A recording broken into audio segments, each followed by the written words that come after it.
ሰራተኞች ብዙ የደከማችሁት የለፋችሁበት የድካማችሁን ውጤት በድል ዛሬ ለማት በመብቃታችሁ እንኳን ደስ አላችሁ።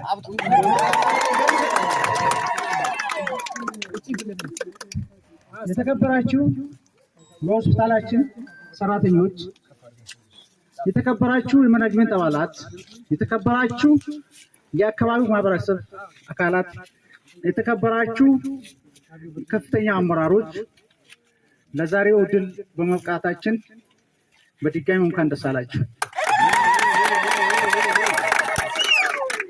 እንግዲህ ያው ዛሬ ለመናገር ብዙ ቃላት ያጥሩብኛል።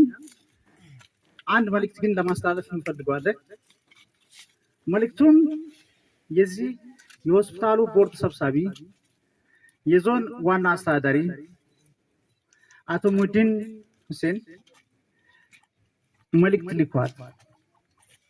እንኳን ለለፋችሁ ይሄን ሁሉ ለፍታችሁ ደክማችሁ ለዚህ ውጤት በመብቃታችሁ የሆስፒታሉ ሰራተኞች በሙሉ እንኳን ደስ አላችሁ የሚል መልእክት ልኳል።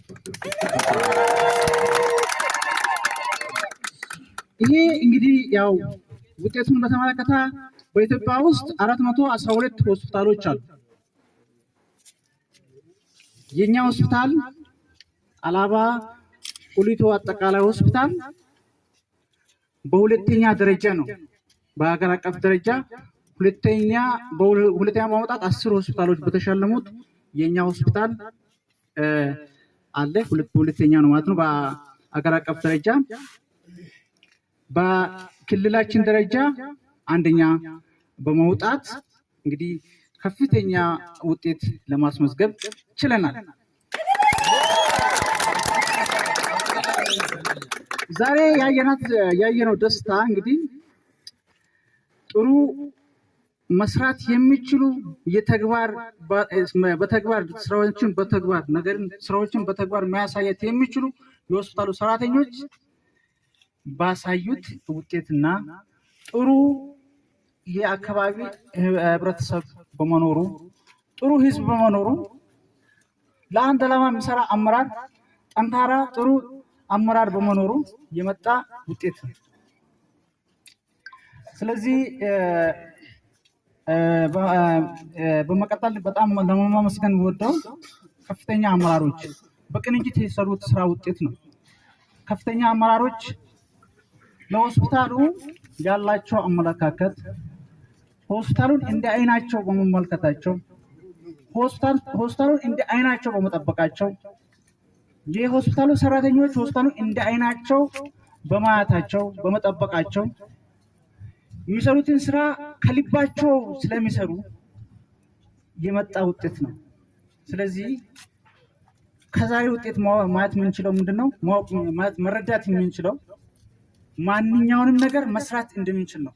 ማሳካት እንደምንችል፣ አሸናፊ መሆን እንደምንችል፣ በሀገር አቀፍ ደረጃ አላባን ከፍ አድርገን ማሳያት እንደምንችል ዛሬ ትልቅ ትምህርት ያየንበት ምሳሌ መንገድ ያየንበት ትልቅ ምሳሌ ልንሆን የቻልንበት እና ሌሎቹ የራሳቸው ብዙ ሌሎች አካባቢ ሰዎች እንደውም በአግርሞት ያዩበት አጋጣሚ ነው። ስለዚህ ይሄን አጋጣሚ በመጠቀም ይሄን አንድነታችንን በማስቀጠል ይሄን ስራ ወዳድነታችንን በማስቀጠል ከልብ የምንሰራውን ስራ ከልብ የምንታገለውን ትግል ሆስፒታሉን ለመቀየር ሆስፒታሉን የኔ የራሴ የግሌ ብለን የምንሰራው እያንዳንዱ ሰራተኛ የራሴ የግሌ እንጀራ ሰርቼ የሚያገኝበት ብሎ የሚሰራው በኃላፊነት የሚሰራው ነገር መቀጠል አለበት።